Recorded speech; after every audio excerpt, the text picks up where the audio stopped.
त्रिशुली खबर टिभी 24 घण्टा ताजा खबरको लागि हाम्रो च्यानललाई सब्स्क्राइब गर्नुहोला। नजिक रहेको बेल आइकन दबाई हामीसँग जोडिनुहोला। एकाएक प्युठानमा नेपाली कांग्रेसको अधिवेशनमा भट्टाभट गोली चल्यो, 2 प्रहरी सहित 5 जना घाइते। ओलीको बोलीलाई जनताले विश्वास गर्न छाडे, माधव कुमार नेपाल।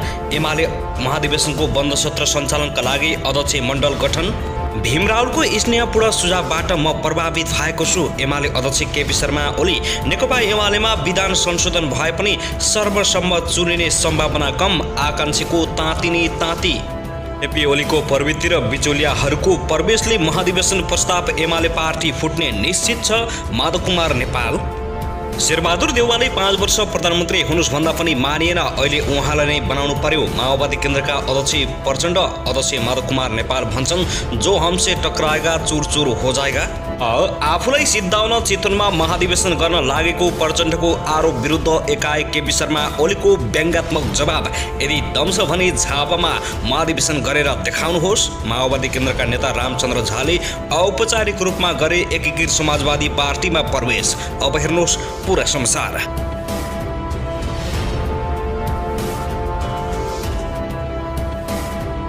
दर्शकबिन नमस्कार, तपाईहरुलाई हार्दिक स्वागत छ हाम्रो च्यानल त्रिशुली खबर टिभीमा। यदि हाम्रो च्यानललाई अहिलेसम्म सब्स्क्राइब गर्नु भएको छैन भने सब्स्क्राइब गरी नजिक रहेको बेल आइकनलाई दबाई हामीसँग जोडिनुहोला। दर्शकबिन सदा चाहिँ आज पनि हामी तपाईहरुमाझ निकै महत्त्वपूर्ण खबरका साथ उपस्थित भइसकेका छौं। यो भिडियोलाई अन्तिमसम्म हेरी हामीले साथ दिनुहोला। दर्शकबिन हाम्रो मेहनतको लागि एउटा सानो लाइक गर्न भने नभुल्नुहोला। कहाँदै हेर्दै हुनुहुन्छ, के भन्न चाहनुहुन्छ, आफ्नो मनमा लागेका प्रतिक्रियाहरू पनि छोड्नुहोला। दर्शकबिन अब लागौं पहिलो खबरतर्फ।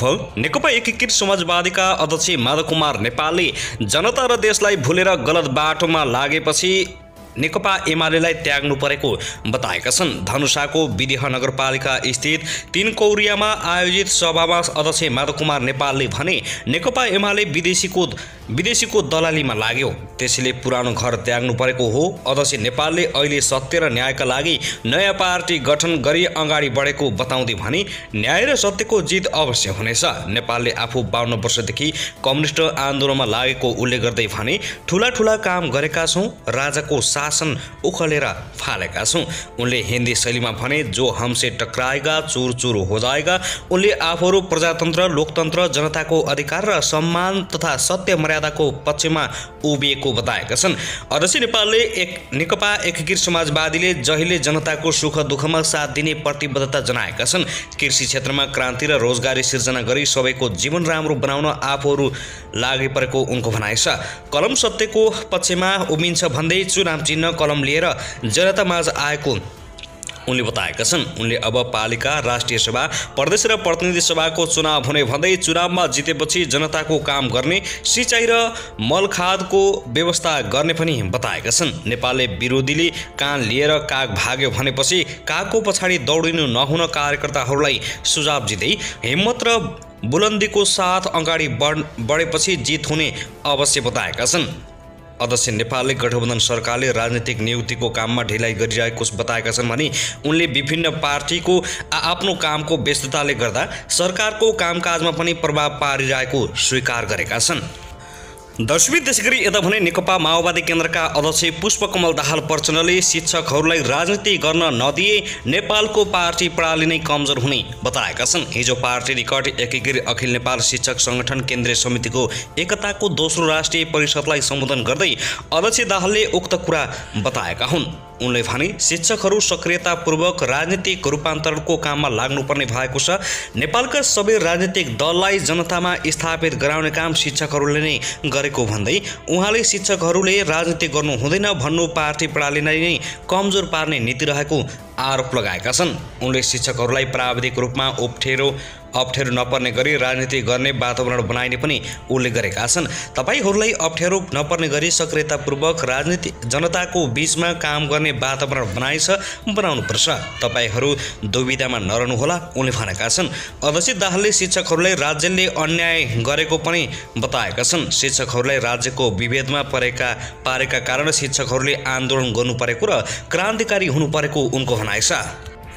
अध्यक्ष पुष्पकमल दाहाल प्रचण्डले अहिले माओवादी केन्द्रको भागमा शिक्षा मन्त्रालय रहेकाले शिक्षकहरूको समस्या समाधानका लागि आफ्नो पार्टीले सकेको काम गर्ने ठकुवा गरेका छन्। तर आज निर्वाचन आयोगले राजनीतिक दलहरूलाई कुनै पनि शिक्षक तथा कर्मचारीले राजनीतिक दलको सदस्यता नबाड्न निर्देशन दिएको छ।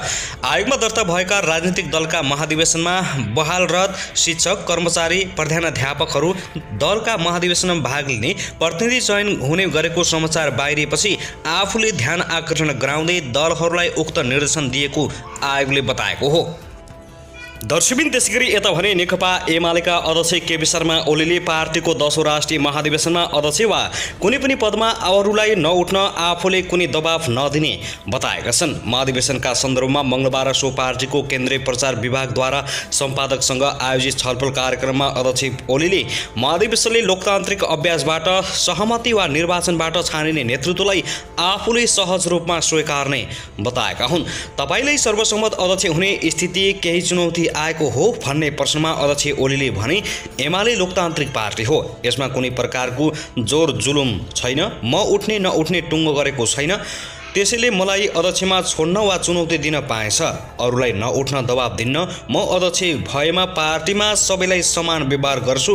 उनले उपाध्यक्ष डा भीमरावले अध्यक्षमा उठ्छु भनेर आफूलाई चुनौती नदिएको, बरु आफूप्रति आधार सम्मान स्नेह दिनुभएको उल्लेख गर्दै राहुलको स्नेहपूर्ण सुझावबाट आफू प्रभावित भएको बताएका छन्। अध्यक्ष केपी शर्मा ओलीले 10औं महाधिवेशनले एमाले फुट्यो, कमजोर भयो भन्ने भरमलाई चिर्ने र पार्टीलाई शुद्धिकरण गर्दै एउटै लयमा अगाडि बढाएर मुलुकको समृद्धका लागि पुनः नेतृत्व गर्न सक्ने शक्ति आर्जन गराउने बताएका छन्। उनले एमाले एकजुट सुदृढ र व्यापक छ भन्ने सन्देश महाधिवेशनले दिने जानकारी दिएका छन्। पार्टीका सचिव योगेश भट्टराईले 5 लाखको सहभागितामा यही मङ्सिर 10 गते चितवनको नारायणी नदी किनारमा निर्मित विशेष मञ्चमा महाधिवेशनको उद्घाटन गरिने र 72 जना कलाकारको सामूहिक धुनबाट राष्ट्रिय गान बजाइने लगायतका कार्यक्रम तय भएको जानकारी दिएका छन्। महाधिवेशनको बन्द सत्र चितवनको सौरामा हुनेछ। महाधिवेशनमा मनोनीत सहित 2200 प्रतिनिधि हुनेछन्। उद्घाटन सत्रका लागि 5000 स्वयंसेवक परिचालन गरिने भट्टराईले बताएका छन् भने महाधिवेशनमा विद्युतीय मेसिनबाट मतदान हुने भएको छ। त्यसैगरी यता भने नेकपा एकीकृत समाजवादीका अध्यक्ष माधव कुमार नेपालले नेकपा एमालेका अध्यक्ष केपी शर्मा ओलीको दम्भ र अहंकारले लोकतन्त्र संघीयता खतरामा परेको आरोप लगाएका छन्। हिजो मंगलबार धनुषाको 3 कोरिया चोकमा पार्टी प्रवेश कार्यक्रममा बोल्दै नेपालले सो कुरा बताएका हुन्। उनले भने ओलीको सोचेचारी मनपरी र भ्रष्टाचार प्रवृत्तिका कारण एमाले बदनाम हुँदैछ, त्यसको परिणाम एमाले अब आउने निर्वाचनमा भोग्ने निश्चित छ। उनले लोकतान्त्रिक शक्तिहरूको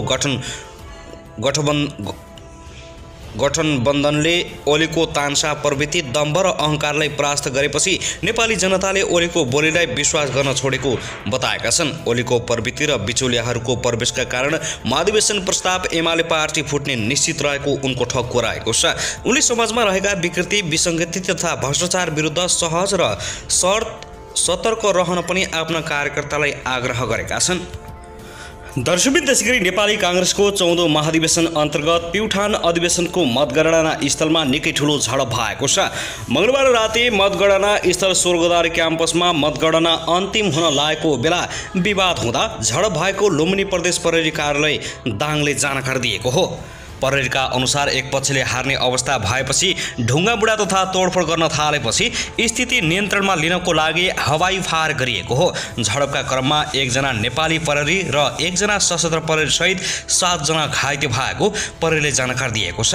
प्रहरी जवान गोपाल जेसी र चन्द्रबहादुर गाह घाइते भएका छन् भने यस्तै कांग्रेस कार्यकर्ता कृष्ण बसेल, स्वर्गद्वारी नगरपालिका 2 का 20 वर्षीय कमल घरती, 9 बहिनी 6 का 26 वर्षीय कुँवर पुन, 23 वर्षीय विनोद रिजाल र प्युठान नगरपालिका 7 का खेमराज पण्डित झडपमा घाइते भएको प्रहरीले बताएको हो। जिल्ला सभापति पदका लागि संस्थापन पक्षधर शिव रिजाल र संस्थापन इतर पक्षमा विष्णु कुमार गिरी निर्वाचनमा उत्रिएका थिए।